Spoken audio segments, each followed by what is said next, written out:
hedder Celeste, og jeg er hamrende nervøs. Jeg kan lige så godt sige det, som det er. Det her, det er 3. gang, jeg står på en scene, så mine ben, de dirrer under mig. Men så ved I det, og hvis jeg kvejer mig, så ved I hvorfor. Tak. Og I sidde. Jeg er som sagt cand.jur, og jeg har specialiseret mig i både ophavsret og varemærker, men fordi det er så store emner, så nøjes vi med varemærker her til aften. Og jeg har sandsynligvis fået lov til at komme igen og tale om ophavsret, hvis der er nogen af jer, der har lyst til at høre om det. Og hvis I har lyst i mellemtiden, så er I selvfølgelig også velkommen til at tage fat i mig. Hvad er et varemærke? Jamen, som I kan se heroppe, så er det et varemærke, det er til for at adskille en virksomhed fra en anden.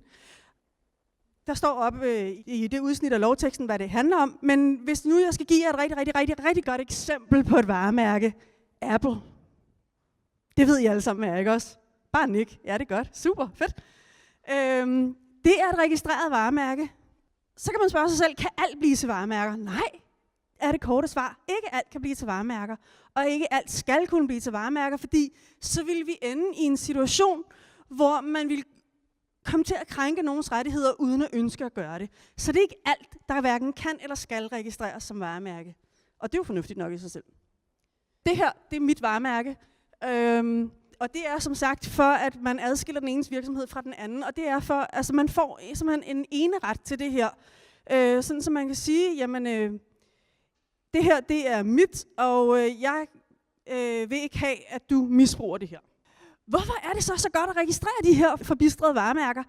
Jamen det er simpelthen fordi, når man har gjort det, så viser man omverdenen, at man tager sig selv og ens virksomhed seriøst.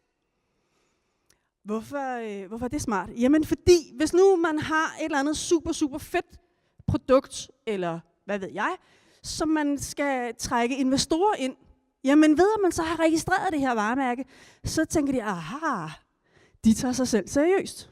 Det er godt, det kan vi godt lide. Altså tør vi godt satse på dem. Hvad er så incitamentet bag de her rettigheder? Jamen det er jo det økonomiske incitament. Det er for, at der skal ske udvikling af ting og sager i vores land. Og det er jo ikke kun i Danmark, det er jo faktisk i hele verden. Og det fede er, at de her regler, de er faktisk næsten ens over hele kloden. Så hvis man skal ud over andedammen, jamen så er det ikke noget problem. Så er det stort set de samme regler, der gælder. Sker der noget, hvis man så ikke bruger sit varemærke? Ja, det gør der faktisk. Der er jo varemærker, som ikke længere kan håndhæves. Og det er for eksempel Pina Colada, det er Eskalator, det er Nylon og flere andre. Og det er jo død ærgerligt for de her mennesker, som har opfundet de her ting, fordi de kan ikke længere få den økonomiske fordel ved deres varemærke længere. Og det er jo død ærgerligt.